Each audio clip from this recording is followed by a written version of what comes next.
Hello, I'm the Godfather of Nerds, and I thought I would do a response video to the recent Linus Tech Tips video, Linux Hates Me, whereby Linus and Luke take on the Linux Challenge. There's been a lot of talk about this on social media, especially in Linux circles, and I just thought I'd throw my 2 cents in there for what it's worth.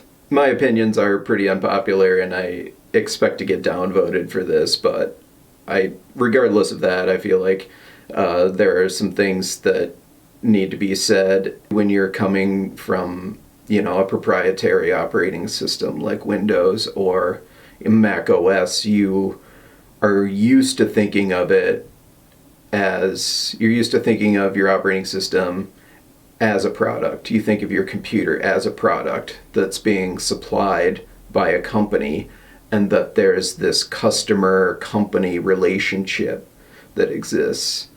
And on Linux, that's not really present. There's a certain level of user engagement that comes along with using Linux because there's no company that's like curating your experience for you. It's very much like on you to do that. That's not a bug, it's a feature. Linux is free as in beer, and free as in freedom. And that freedom comes with a cost.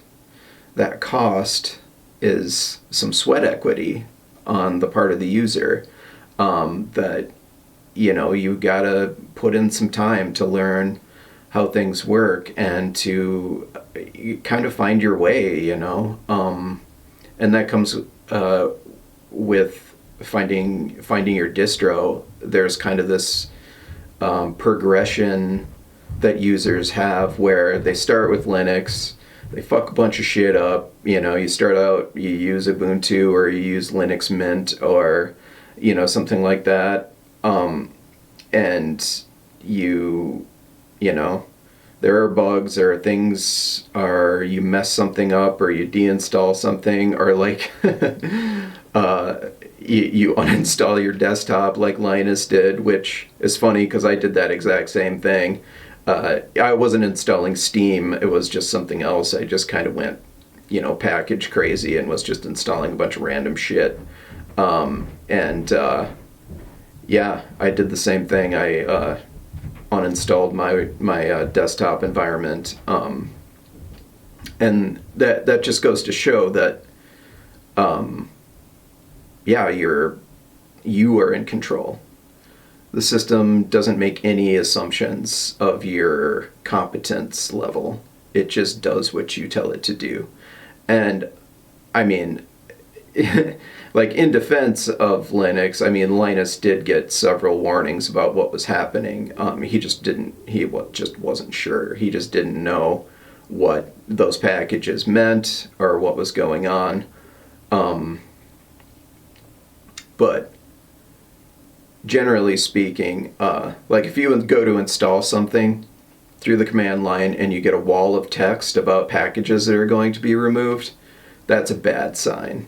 Like that's a red flag right there, unless you're doing something that's tectonically huge in your system, you should not see that. But anyway, yeah, he wouldn't know that, and it's definitely on Pop! OS that, that Steam package wasn't there. I feel like Steam should be one of those packages in a desktop OS that is tested heavily. That looks really bad on Pop! OS, and like I definitely feel for them, because this has blown up in their faces, to have a high profile YouTuber have that kind of experience with their OS.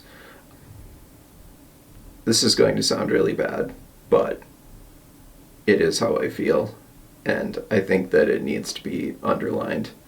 And that's that Linux isn't for everyone. It's for people who value having control over their system, who is interested in having an operating system that doesn't have any strings attached. And that comes with the responsibility of taking care of it yourself. Like, the user of,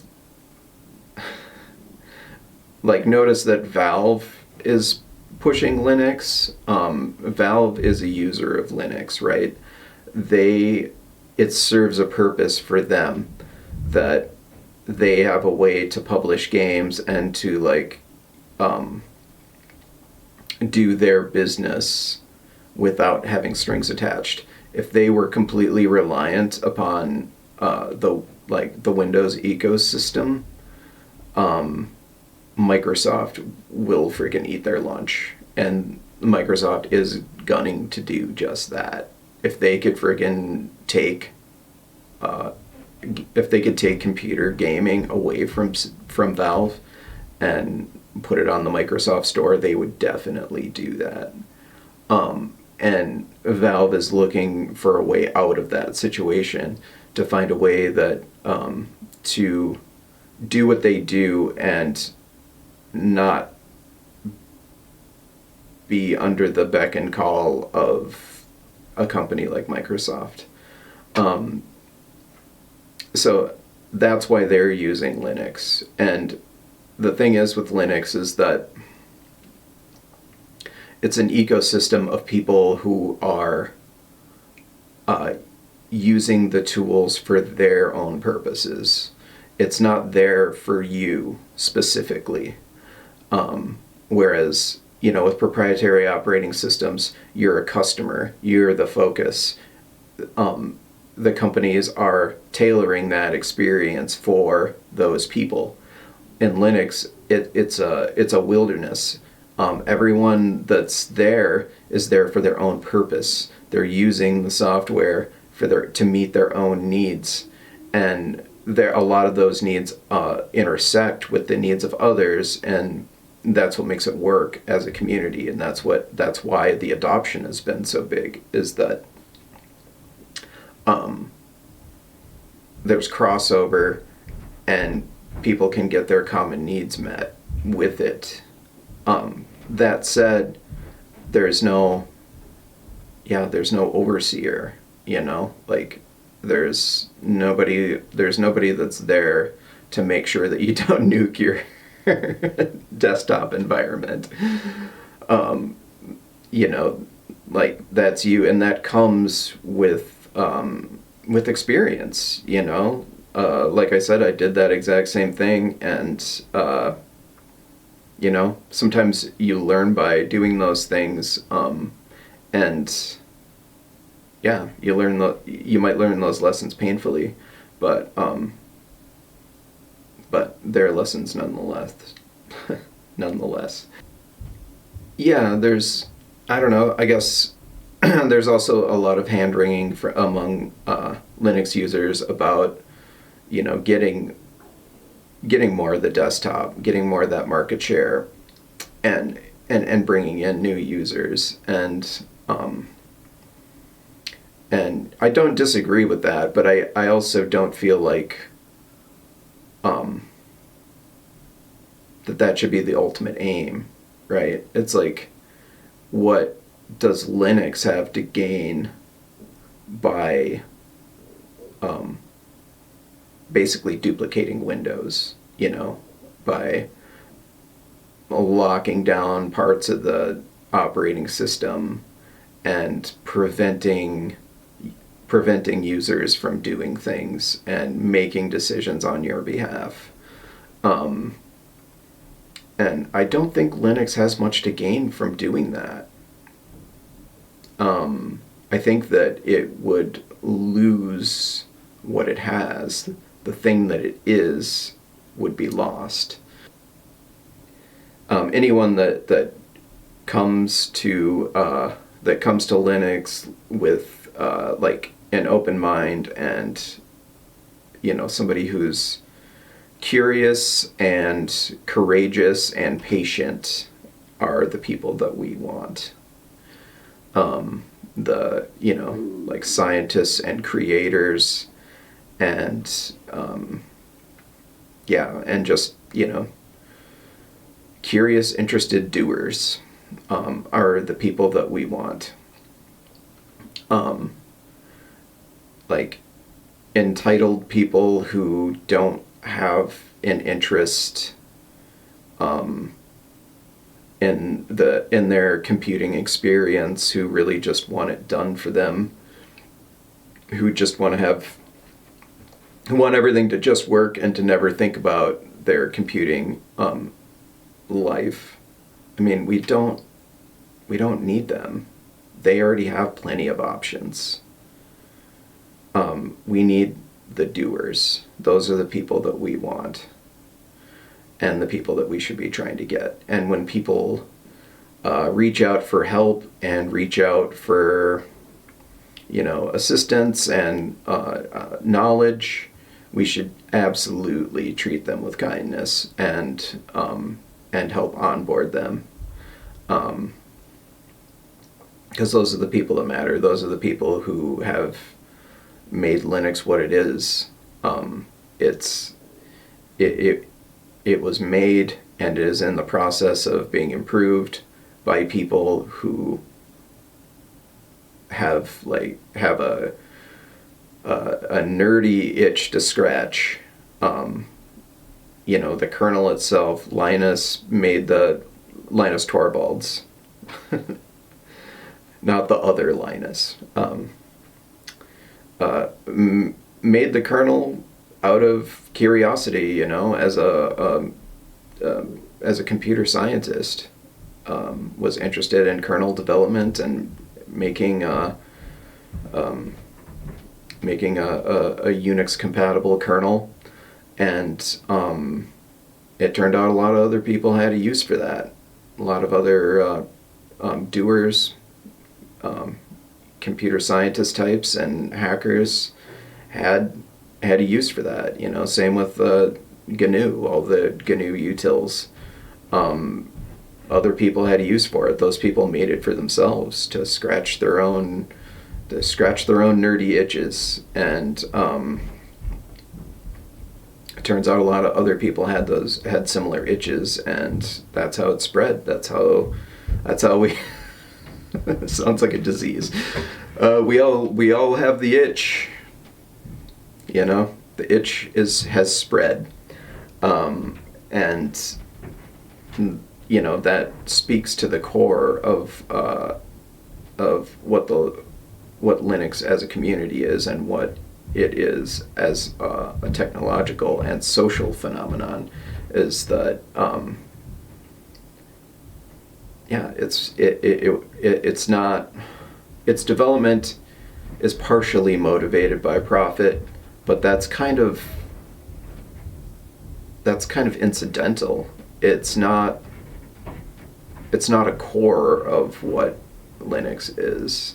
It's the money that's come into it from outside sources, like from Google or from Red Hat and and Canonical and these companies. They put money into it, but they provide a service. Like, Linux is not the product. They provide a service of managing Linux and helping users, their clients use Linux, and they put money into developing it for themselves, for their own use. And so when you come into Linux from the outside, you need to think of what your needs are and what you're trying to get from it. And if your needs are being met by Windows and Mac OS, then there's no reason to do it. The only reason to do it is because you need more control, or you need privacy. That's another big piece of it too, I guess. That's a big reason to use Linux, is that when you have control, you control the data that's coming in and out of your machine. Like, ultimately, you can decide what is going out there, and you don't have that control with proprietary operating systems. Like, they are data mining you. And they're doing things like your applications don't launch if they can't phone home. There is no best distro. You might find the best distro for you, and I think that that's what most longtime Linux users find. They start with one thing, they go through a distro hopping phase, and then they find one that's good enough, that does the most for them, runs the best on their hardware, and just suits their needs the best, and that's where they live, at least until it stops being the best option. Like, sometimes things change. I started with Ubuntu in like 2010, I think it was, and it was great. I really loved it a lot. And then Canonical started making a lot of like weird changes to it, and it started not performing well, like on my hardware, and so that's when I jumped ship and started trying some different things, and I use most of the main distros. I have not ever used Fedora. That is one that I should probably look at someday, but I've landed on OpenSUSE, and I've been with them for, I don't know, quite a while now, probably going on like 5 years, maybe 7 years. I started with Leap, and just recently moved on to Tumbleweed, and it's been real great for me. Like, it runs well on my hardware, and it's very stable. It seems to be very well tested. I think that that's a big part of it. For me, is that I feel like things run well, and when things don't, they do it predictably. Like, when things fail, they fail the same way every time. And that's not the same experience that I've had with other distros. I've definitely used some distros that were just very inconsistent. Like, things would flake out and just do it in a different way and be very unpredictable. And I guess I feel like if something's gonna fail, it should fail predictably. But anyway, I guess in wrapping up, I would say that, yeah, just weigh your reasons for using Linux, for coming here. If you, like, when I came to it, I was basically like running away from proprietary operating systems. I was so done. I was just over it. Like, I was done with Windows, and like the freaking, God, I'm trying to think of the last version of Windows I used. Like, on my hardware was like Millennium Edition or something like that. And then I was a Mac user for a while, but really, like, with the Mac, they basically just priced me out of their market. Like, when I started using Macs, I, had a good income, decent income, and I was basically running away from Windows.